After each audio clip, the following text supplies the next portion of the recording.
في صحفي، تعال نقول صحفي شاب بيشتغل تحت رئاسة الأستاذ عبده مغربي، هو أساسا اللي فجر المسألة، وهو اللي جاب الموضوع للجورنان. كان المفروض يبقى إيهاب العجمي الصحفي بجريدة البلاغ، وكان معانا على التليفون مباشرة، ولكنه ما ردش علينا في اللحظة الأخيرة. ربما يعني إيه، إيهاب مثلا قال لك كفاية إن رئيس التحرير بتاعي يتكلم. طيب، على كل حال نكتفي بهذا القدر من تغطية هذا الموضوع ونشوف إيه اللي هيحصل. طيب، الشغل الهوا ده بيبقى غريب، لأن إيهاب العجمي رجع على التليفون مرة تانية. إيهاب هو اللي جاب الموضوع لاكتشاف شبكة فيها بعض الفنانين بيتهمهم في أعراضهم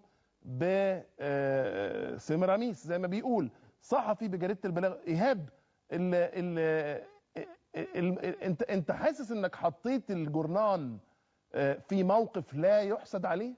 مساء الخير حضرتك، وطبعا انا متابع حضرتك من اللحظه الاولى. بدايه انا لم اضع الجورنان في مأزق نهائيا. تمام. القصه بدايتها حضرتك ان انا اولا مشرف قسم الحوادث هناك عند الاستاذ عبد المغربي، طبعا زميل من ايام جريده صوت الامه. ايوه. وبعدين حضرتك مفيش اي يعني الاستاذ عبد المغربي طبعا كل الكلام اللي اتكلمه منطقي، ولكن انا فوجئت مثل الاستاذ نور الشريف وخالد ابو النجا والممثلين الكبار دول بالاسماء. طبعا انا مش كاتب اي حاجه بالاسماء نهائيا. بس الجورنال نشر بالاسماء وبالصور. ده اللي الاستاذ عبده مغربي بيعتمد عليه طبعا، ان هو بيقول حضرتك انا عندي مصدر قوي جدا، وانا عندي مستندات، وانا عندي ولكن انا ما فيش اي حاجه بخط ايدي. طبعا انا حوالي حضرتك 11 سنه بعمل في الحق الصحفي، ما فيش حادثه انا كتبتها وجي فيها تكذيب او اترفع قضيه عليا في القصه دي نهائيا. طب بس في الحاله دي تحديدا واضح انه في بعض المعلومات التي لا تستند الى وثائق او مستندات بتدعمها، من ضمنها مبلغ ال1,000,000 جنيه اللي اتقال ان هو دفع لكي يتم التغطية وإلغاء المحضر. نمرة 2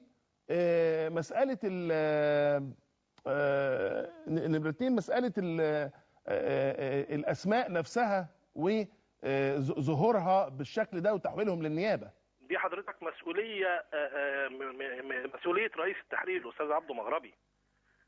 يعني انت لما كتبت موضوعك يا ايهاب، كتبت موضوع حضرتك، احنا كتبنا احنا كتبت حاجه مختصره جدا جدا جدا، لم اذكر فيها كتابه الفنان القدير نور الشريف. انما طبعا رئيس التحرير، انا لو معايا مستند، انا لو معايا محضر فعلا وموجود ومستند رسمي لن اخشى اي حد على الاطلاق. امال انت يعني ما معكش مستند رسمي؟ حضرتك انا خبري كان زي خبر البلاغ بالظبط، خبر مجهل زي خبر الفجر تقصد؟ نعم يا فندم. زي خبر الفجر تقصد؟ زي خبر الفجر عفوا. يعني زي الخبر بتاع استاذ عادل حموده. وطبعا ما ينفعش ان اعلامي يسال اعلامي انت كان مصدرك ايه، لانك هتقولي انا هحتفظ بسريه المصدر.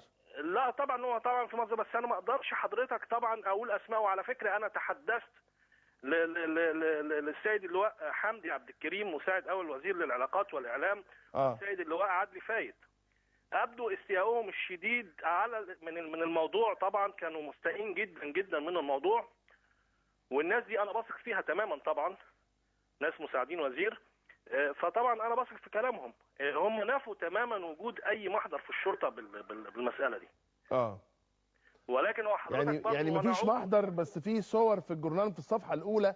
مش عارف مصداق، متهيألي البلاغ، انا مع كل احترامي الشديد لكل زملائنا الصحفيين عليها ان تثبت صحه ما نشرته، والا تتعرض لعقوبات، لان الموضوع دلوقتي بيتصاعد. على كل حال الامور واضحه جدا بالطريقه دي. بشكرك الاستاذ ايهاب العجمي رئيس قسم الحوادث بجريده البلاغ الجديد، وبشكر عبده مغربي. تعالوا بقى ننتقل لموضوع تاني، لانه حصل موضوع الحقيقة